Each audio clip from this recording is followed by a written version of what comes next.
প্ৰিয় ছাত্ৰ-ছাত্ৰীসকল জেজেবি মেথছ চেনেলটোলৈ তোমালোক সকলোকে স্বাগতম জনাইছো। আজি আমি ক্লাছ 10ৰ জেনেৰেল মেথছৰ অনুশীলনী 1.1ৰ প্ৰশ্নকেইটাৰ ওপৰত আলোচনা কৰিম। ইতিমধ্যে আমি আগৰ ভিডিঅ'টোত ডিভিজন এলগৰিথমৰ ওপৰত আলোচনা কৰিছিলো। আজি আমি অনুশীলনী 1 নম্বৰটো আছে আমাৰ ইউক্লিডৰ কলন বিধি ব্যৱহাৰ কৰি গসা উলিওৱা 135 আৰু 225। এতিয়া আমি চাম 135 আৰু 225। 225টো 135তকৈ ডাঙৰ, সেইটো আমি লিখি ললো। এতিয়া আমি 225ক 135ৰে হৰণ কৰিম। 225ক 135ৰে হৰণ কৰিম। আৰু এই প্ৰচেছটো আমাৰ চলি থাকিব যেতিয়ালৈকে আমি ভাগ x 0 নাপাওঁ। এতিয়া একবাৰ যদি দিওঁ 135 হ'ব, দুবাৰ দিলে আমাৰ ডাঙৰ হৈ যাব। এতিয়া বিয়োগ কৰিলে কিমান হ'ব? এটা 90 হ'ল। এতিয়া 90 পালো। তাৰমানে আমি এনেকৈ লিখিব পাৰো 135 into 1 plus 90। এতিয়া আকৌ 135ক 90ৰে হৰণ কৰিম। একবাৰ দিলে 90 হ'ব, দুবাৰ দিলে ডাঙৰ হৈ যাব 45। তাৰমানে 135 equal to 90 into 1 plus 45। এতিয়া আকৌ 90ক 45ৰে হৰণ কৰিলে কিমান হ'ব? দুবাৰ ভাগ x 0 হ'ব। তাৰমানে 90 equal to 45 into 2 plus 0। আমি ভাগ x 0 পালো। ভাগ x যদি 0 পাওঁ আৰু আমাৰ কৰিব নালাগে। এটাকে গসাও কিমান হ'ব আমাৰ? 225 আৰু 135ৰ গসাও হ'ব 45। একেবাৰে সহজ। এইটো ঠিক তেনেকুৱাকৈ কৰিব পাৰা।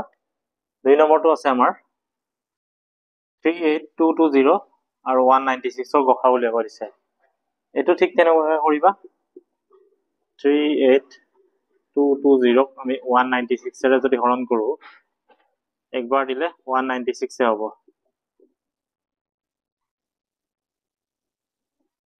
186 হ'ব আৰু এইটো নমাই দিলো।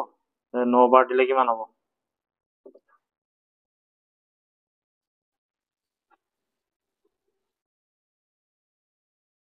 তোমাৰ 8 হ'ব।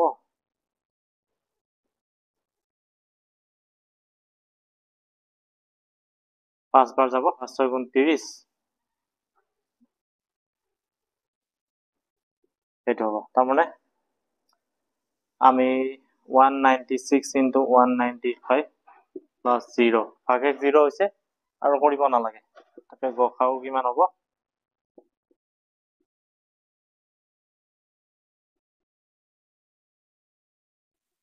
196। এইটো হ'ব গসাও। 1 নম্বৰ এইটো হৈ গ'ল। ঠিক একেদৰে তুমি বাকী অংককেইটাও কৰিব পাৰিবা। 2 নম্বৰটো আছে আমাৰ দেখুওৱা যে যিকোনো যোগাত্মক অযুগ্ম অখণ্ড সংখ্যাই 6³ + 1, 6³ + 3 বা 6³ + 5 আহে। এইটো আমাৰ একেবাৰে সহজ। ধৰা হ'ল a যিকোনো এটা অখণ্ড সংখ্যা, তেন্তে বিভাজন প্ৰমেয়িকা মতে কি হ'ব আমাৰ? a = bq + r 0 less than or equal to r less than b। এতিয়া আমি b ৰ ভ্যালুটো আমি 6 ল'ম। let b = 6। মানে এইটো দেখুৱাব লাগে আমি 6³ + 1, 6³ + 3 বা 6³ + 5 আহে। আমি b = 6 লৈছো। যেহেতু 0 less than or equal to r less than b, b মানে 6 লৈছো। এটাকে r কিমান হ'ব আমাৰ? 0 হ'ব, 1 2 3 4 আৰু 5 হ'ব। less than 6 হ'ব নোৱাৰে। এতিয়া চাবা যুগ্ম সংখ্যাবিলাক সদায় টুৱাইচ কিউ আৰু অযুগ্মবিলাক টুৱাইচ কিউ + 1 আৰিত থাকে, য'ত কিউ এটা অখণ্ড সংখ্যা। এতিয়া r যদি 0 হয় আমাৰ কি হয় চাম। যদি r = 0 হয়, 0 a = কিমান হ'ব? bq + r, b ৰ ভ্যালু আমি 6 লৈছো। 6³ + r মানে 0, 6³ এতিয়া এইটো চাবা 2 into 3q লিখিব পাৰো। তাৰমানে 2 এইখিনি আমি m বুলি লিখিলো, য'ত m = 28q belongs to z। এতিয়া এই আৰ্হিটোত থাকিল কিউৰ ঠাইত আমি m লিখিছো। তাৰমানে টুৱাইচ কিউ আৰ্হিত আছে এইটোত। গতিকে এইটো কি হ'ব? যুগ্ম। যিটো যুগ্ম। যদি r = 1 হয় কি হয় আমি চাম। যদি r = 1 হয়, a = 6q + 1 হ'ব, কাৰণ bq + r আছিল। এতিয়া এইটো চাবা 2 into 3q + 1 এইটো আৰ্হিত আছে নে নাই? টুৱাইচ কিউ + 1 আৰ্হিত আছে, তাৰমানে এইটো অযুগ্ম।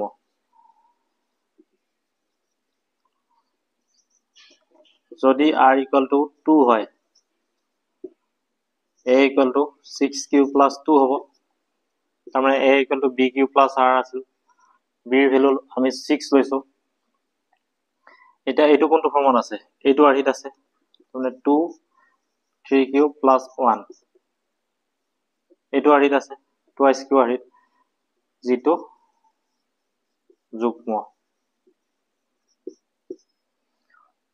যদি r equal to 3 হয় a equal to 6q plus 3 হব 2 into 3q plus 1 এনেকা লিখিব পাৰো 2 3 গুণ 6q হব 2 গুণ 2 আৰু ইফালে 1 টোৰে 3 হৈ যাব তাৰ মানে twice m plus 1 এই আৰহিটোত আছে where m equal to twice q plus 1 এটা অখণ্ড সংখ্যা হৈছে তাৰ মানে এটো কিমান হ'ব এতিয়া যুগ্ম হ'ব নে অযুগ্ম হ'ব এই আৰহিটোত আছে গতিকে এটো অযুগ্ম যেটো অযুগ্ম r ভ্যালু 3 হতে আমি অযুগ্ম পালো এটা যদি 4 হয় কিমান হয় যদি r equal to 4 হয় a equal to 6q plus 4 হব 2 কমন ললো এটো 2m হল এখিনি m বুলি ললো যত m equal to 3q plus 2 এটা অখণ্ড সংখ্যা তাৰ মানে এটো কিমান হ'ব যুগ্ম হ'ব যেটো যুগ্ম 4 হতে যুগ্ম হৈছে আকৌ r equal to যদি 5 হয় যদি r equal to 5 হয় a equal to 6q plus 5 হ'ব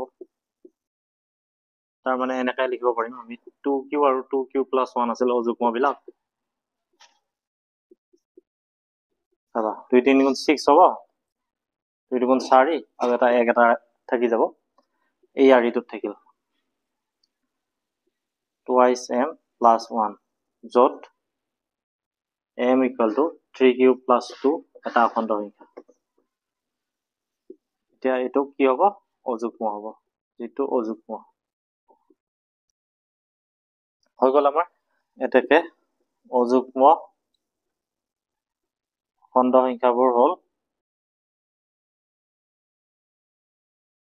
খণ্ড সংখ্যাবোৰ 6q plus 1 6q plus 3 আৰু 6q plus 5 আৰহিৰ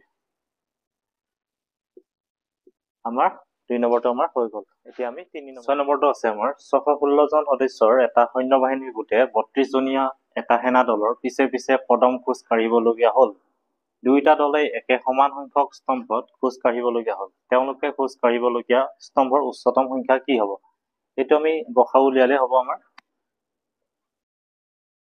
এতিয়া আমি কি কৰিম 616 আৰু 32ৰ আমি গসাউ উলিয়াম চাবা 616 আমি 32 যদি হৰণ কৰো একবাৰ দিলে 32 বাৰে হ'ব 11 পৰা 2 বিয়োগ কৰিলে 9 5 পৰা 3 বিয়োগ কৰিলে 2 9 বাৰ যাব 9 2 18 9 3 27 28 তাৰ মানে আমাৰ 616 equal to 32 into 19 plus কিমান হ'ব বিয়োগ কৰিলে 8 বাৰ আকৌ চাবা 32 equal to 8 into 4 plus 0 এটাকে আমাৰ গসাউ কিমান হ'ব গসাউ হ'ব 8 তাৰ মানে এটাকে উচ্চতম সংখ্যা স্তম্ভৰ উচ্চতম সংখ্যা হ'ব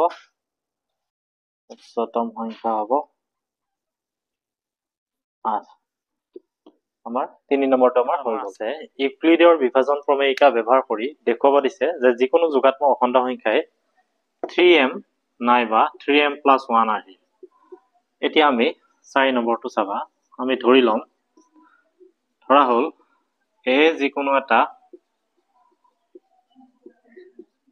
অখণ্ড সংখ্যা তেন্তে a যদি এটা অখণ্ড সংখ্যা হয় তেন্তে বিভাজন প্ৰমেয়িকা মতে মানে ডিভিজন এলগৰিথম মতে a equal to bq plus r 0 less than or equal to r less than b এটো হয় আমাৰ ডিভিজন এলগৰিথমত আমি অলৰেডি পাই আহিছো এতিয়া যদি let b equal to 3 ললো b যদি 3 হয় তেতিয়া r equal to কিমান হ'ব r equal to 0 1 2 হ'ব গতিকে a কিমান হ'ব a equal to আমাৰ কিমান হ'ব 3q হ'ব 3q plus 1 হ'ব আৰু 3q plus 2 হ'ব সবা b ভ্যালু আমি 3 লৈছো 3q আৰু যদি 0 হয় 3q হ'ব আৰু যদি 1 হয় 3q plus 1 আৰু যদি 2 হয় 3q plus 2 হ'ব এতিয়া যিকোনো অখণ্ড সংখ্যাৰ বৰ্গ বুলি কৈছে সবা when a equal to 3q then a square কিমান হ'ব 3q whole square 3q whole square মানে 9q square আমি দেখব লাগে 3m নাইবা 3m plus 1 গতিকে 3 যদি আমি এনেকা লিখো 3 into 3q square লিখিব পাৰো তেতিয়া 3 3 গুণ হ'ব সো 3 এখিনি মানে আমি m লিখিব পাৰো যত m equal to 3q square belongs to z মানে m এখিনি equal to 3q square তাৰমানে m এটো এটা অখণ্ড সংখ্যা আকৌ চাবা when a equal to 3q plus 1 then a square equal to 3q plus 1 whole square লিখিলো এটো আমি a plus b whole square formula ভাঙি দিম মানে 3q square plus 2ab a মানে হৈছে 3q b মানে হৈছে 1 plus b square মানে 1 square এটো কিমান হ'ব 9q square হ'ব 2 3 গুণ 6q plus 1 আমি 3 গুণিতক হিচাপে দেখব লাগে সো 3 এ যদি এটা কমন ল 3 3 গুণ 9 3q square 3 গুণ 6q plus এটো 1 এনেকা লিখিলো এখিনি মানে আমি m ললো 3m plus 1 where m equal to 3q square plus twice q belongs to z এটো হৈ গল আৰু এটা কৰিব লাগিব 3q plus 2 গুটে কিটাতে দেখাব লাগিব when a equal to 3q plus 2 then এটো স্কয়ার কিমান হ'ব 3q plus 2 whole square হৈ যাব তেতিয়া হলে এটো 3q whole square 2 into 3q into 2 plus 2 square তাৰমানে এটো হ'ব 9q square 2 3 গুণ 6q 2 3 গুণ 6 6 গুণ 12 তাৰমানে এটো 12q হৈ যাব 12q 2 square মানে 4 so এটো আমি এনেকা লিখিব পাৰো 9q square plus 12q plus 3 plus 1 এনেকা লিখিলো so ইয়াৰ পৰা 3 কমন ললে এখিনি কিমান হ'ব 3q square 3 4 গুণ 12 3 গুণ 3 আৰু এটো একটো থাকি গল 3m plus 1 where m equal to 3q square plus 4q plus 1 belongs to z গুটে কিটা আমাৰ হৈ গল আমি এই দুটা দেখালো তাৰমানে 3m নতুবা 3m plus 1 আৰ আছে 4 নম্বৰটো হল 5 নম্বৰটো আছে আমাৰ ইউক্লিডৰ বিভাজন প্ৰমেয়িকা ব্যৱহাৰ কৰি দেখুৱা যে যিকোনো যোগাত্ম অখণ্ড সংখ্যাৰ ঘনফলটো 9m plus 1 বা 9m plus 8 আছে এটো আমি ঠিক একেদৰে আমি ধৰি লব পাৰো ধৰা হল এ যিকোনো এটা যোগাত্ম অখণ্ড সংখ্যা তেন্তে বিভাজন প্ৰমেয়িকা মতে ইয়াৰ আৰি হ'ব বিভাজন প্ৰমেয়িকা মানে আমাৰ ডিভিজন এলগৰিথম মতে ইয়াৰ আৰি হ'ব 3q plus 1 3q plus 2 এটো আমি কেনেকৈ পাইছো এই a equal to bq plus r ৰ পৰাই পাইছো b টো আমি 3 লৈছো চাবা এটো যদি আমি 9 বুলি লওঁ বহুত দীঘল হৈ যাব মানে 9q plus 1 এনেকৈ আমাৰ 9q plus 8 লৈ গুচি যাব গতিকে 9 ধৰিলে বহুত দীঘল হ'ব আৰু গোটেই বিলাকতে দেখুৱাব লাগিব কিন্তু এটাত দেখুৱাই থলে নহব নহয় গতিকে আমি 3 তে লৈছো আমাৰ সহজকে কাৰণ 3 ধৰিলেও আমাৰ মিলিব আমি মিলাই দেখুৱাবহে লাগে গতিকে আমি 3q ললো 3q plus 1 আৰু 3q plus 2 তাৰমানে r ৰ ভ্যালুটো b টো যদি 3 হয় r টো 0 1 2 হ'ব তো সেই কাৰণে আমাৰ 3q plus 1 3q plus 2 হৈছে এতিয়া যেতিয়া আমাৰ when a equal to 3q then ইয়াৰ ঘনফল তাৰমানে a cube equal to 3q whole cube তাৰমানে 3 3 টা পূৰণ হৈছে 27q cube এতিয়া মাল্টিপল অফ 9 বুলি দেখাব লাগে মানে 9 into 3 গুণ 27 3q cube মানে 9 এখিনি মানে আমি m ধৰিলো এখিনি মানে আমি m ধৰিছো where m equal to 3q cube belongs to z মানে m equal to 3q cube এটা অখণ্ড সংখ্যা সেই কথাটো আৰু লিখা নাই when a equal to 3q plus 1 then আমাৰ a cube equal to কিমান হ'ব 3q plus 1 whole cube মানে এটা চাও এইটো a plus b whole cube formula এখিনি মছি দিছো a plus b whole cube ফৰ্মুলাটো কি আছিল আমাৰ a plus b whole cube equal to আমাৰ a cube plus b cube plus 3ab whole into a plus b এইটো মই ওপৰ লিখিছো চাবা 3q plus 1 whole cube তাৰমানে a cube 3q cube plus b cube তাৰমানে 1 cube 3ab 3 into 3q into 1 whole into a plus b তাৰমানে 3q plus 1 এতিয়া চাবা 3q whole cube তাৰমানে 27q cube 1 cube মানে 1 3 3 গুণ 9 9q whole into 3q plus 1 এতিয়া এইটো 27q cube plus 1 9 3 গুণ 27 q into q মানে q square 9q into 1 মানে 9q এতিয়া কিমান হ'ল আমাৰ 27q cube 27q square plus 9q 1 টো আমি হেফালে লিখিলো কি হ'ব এতিয়া 9 যদি আমি কমা ল 9 3 গুণ 27 9 3 গুণ 27 আৰু 9 টো কমা লৈছো q থাকিব এখিনি মানে আমাৰ m 9m plus 1 যত m equal to 3q cube plus 3q square plus q belongs to z এটা অখণ্ড সংখ্যা তাৰমানে আৰু এটা বাকি থাকিল আমাৰ 3q plus 2 এতিয়া চাবা 9m plus 1 আৰু 9m plus 8 দেখুৱাব লাগে মানে আমি আৰু এটা পালো 9m plus 1 আৰু 9m plus 8 টো দেখুৱাব আছে 3q plus 1 3q plus 2 আছিল 3q plus 1 টো দেখুৱালো আকৌ 3q plus 2 টো দেখাম when a equal to 3q plus 2 so a cube equal to কিমান হ'ব 3q plus 2 whole cube এটো একেদৰে 3q whole cube plus 2 cube মানে a plus b whole cube formula ভাঙি দিছো 3ab 3 into 3q into 2 whole into 3q plus 2 তাৰমানে এইটো a plus b whole cube formula ভাঙি দিলো a cube plus b cube plus 3ab whole into a plus b এইটো আমি এইটো ভাঙি দিলো এইটো কিমান হ'ব 27 q cube 2 cube মানে 8 3 3 9 9 টো 18 আৰু এখিনি থাকিল তোমাৰ 3q plus 2 এটা ওপৰ লিখিছো চাবা কিমান হ'ব এতিয়া